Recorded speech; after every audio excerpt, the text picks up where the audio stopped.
Hi, English teacher. Would you like to introduce yourself? Hi everyone, hi. My name's Sandra and I'm originally from the UK. I teach English here in Turkey, in Istanbul, and I've been here doing that for about 5 years. Currently, I'm teaching lycée students or high school students from the ages of about 13 to maybe 16, 17, and I do that full time. Hi, English teacher. Hi, my name is Neeraj Singh. I'm an English teacher. I'm from India. I run an academy known Divya English Academy as well YouTube channel for viewers to help to learn English. And it's nice to see you in this evening time. Yes, thank you very much for inviting me to talk with you and your viewers. It's a really great honor for me to do that. So thank you very much. I appreciate your offer. You're welcome.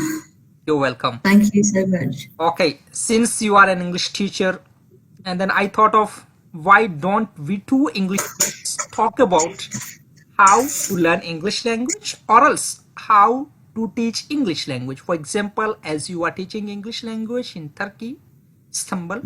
So first of all, would you like to tell about your English teaching strategies or else how to learn English language? If someone wants to learn English language, how should they begin learning language? What can be the main topics? What can be the various things that they should follow in order to learn language systematically according to your experience? Please share it. Okay. I think firstly, because I learn a language too, I'm trying to learn Turkish. So from a point of view of learning a language, listening, I think, is one of the top priorities. You need to really try and listen to the language, get involved with the language. My listening, unfortunately, is not too great, but I'm practicing and trying very hard.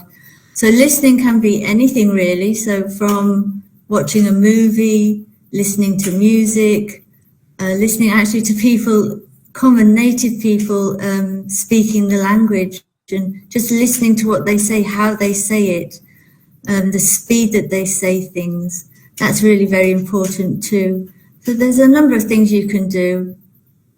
Dancing to music, for example, just to get the idea of the rhythm of the language as well can be really, really useful.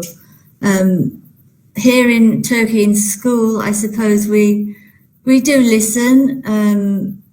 We kind of repeat a lot of kind of what we're saying very kind of slowly, not too fast, because people obviously, it's difficult. The faster you speak, the less you can actually hear. So kind of try and keep it quite level, consistent, and really get the students to understand what you're saying. The pronunciation, the intonation of the words as well is very important.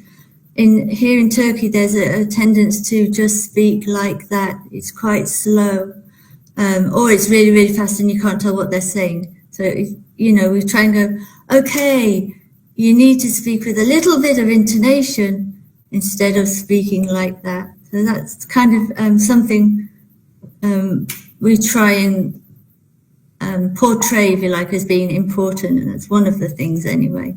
How about where you are living? Okay, very good. As you said that, first of all, when we talk about learning English language or learning any language, so the listening plays a very vital role in the process of learning English language. Why? Because a child before he goes to school, he learns language. How does that happens? That just happens by listening. When we talk For about sure. listening English language, that means first of all we just need to listen some English words. Maybe we are grown up people, but when we want to learn a language, for learning language we need to become firstly a child, listening some Yes, words, few I was words. going to say babies just listen, don't they? They don't know really at that how to speak. They're just listening and copying the sounds that their parents make. So listening, we listen from a very, very early, well, before we're born probably. So yeah, listening is very important part of maybe picking up Absolutely. definitely another language for sure. Absolutely, the first skill is to learn language. It is all about That's a, listening. So we need yeah, it's a really good any point language. Yeah, please. for sure. No, Yes, yes. sorry to interrupt. It was a really good point. Yeah, listening is when you think of it as like from a baby upwards, it's really, really important. Yeah, for sure. So yeah, number one, listening. Yeah, that means the first skill we need to follow, it is all about listening. Listen language. So listen words, sentences, and then how do people speak. And then now people may have question that I don't have opportunity. People around me, they don't speak English. Then how can I listen? What should they do according to you? Oh, okay. But like I mentioned before, there's movies, there's cartoons, there's podcasts, there's radio, pop music. There's lots of different kind of genres of entertainment you could use to listen to English. There's lots of kind of apps and things you can use, um, audio books. That I think the list can be quite endless. So there's quite. What I'm planning to do soon is maybe doing a board game meeting. So people join up and we play board games in English. So there's lots of different ideas that you could use to kind of listen and understand or start to begin to understand English. So I think they're quite Absolutely. important. Absolutely, because we are living in 21st century. This is the era of internet. We have a lot of access of listening, especially these days, watching a lot of YouTube channels, TV, radios, as you said, the music and all. So we need to make sure that maybe the community where we are living in, so people might not be speaking English, but then having access in internet, we can try to listen from various YouTube channels and then TV channels and then watch some movies, which is going to help us For sure. listen some sentences and pick up few words, few sentences, and then learn language. The first stage we do need to start with. Yes, language in context probably. So like language maybe around a particular job or a particular game or something. So not kind of just language here, there, and everywhere. Maybe kind of concentrate it. So shopping, for example, in English. So you use the English words for your shopping. If you go to the bank, try and do your banking in English if you can. Change the if you're using the ATM or the cash point, change the language to English perhaps. So you have to use the system in English. I know here we can change it to Turkish, French, I think Russian, English. There's a number of kind of different languages. So that could be useful.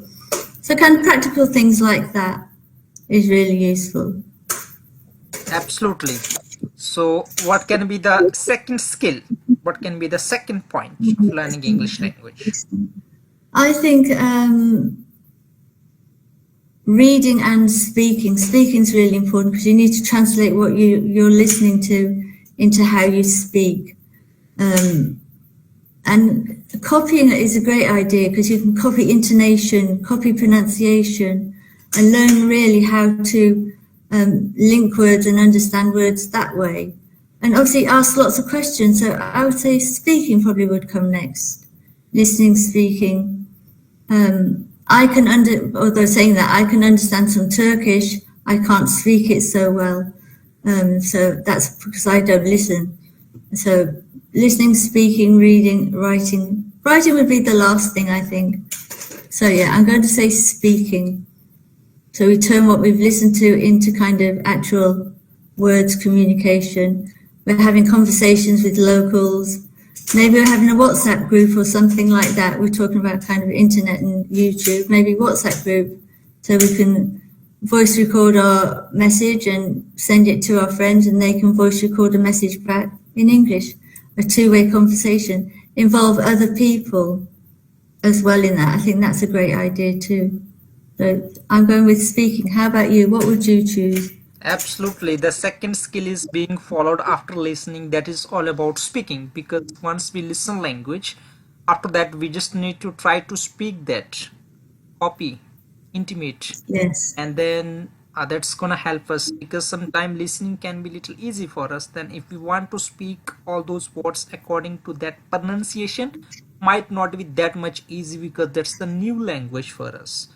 Maybe someone saying most probably, maybe I'm not able to pronounce this particular word, most probably, the tongue twister is happening there. So the second is that after learning language we need to make sure that we try to speak it out, pronounce all those words. Pronunciation and speaking it out is going to give us some confidence. Might not be sentences in the beginning, just pick a few words. All right, it's okay. Well done. Absolutely. Exactly.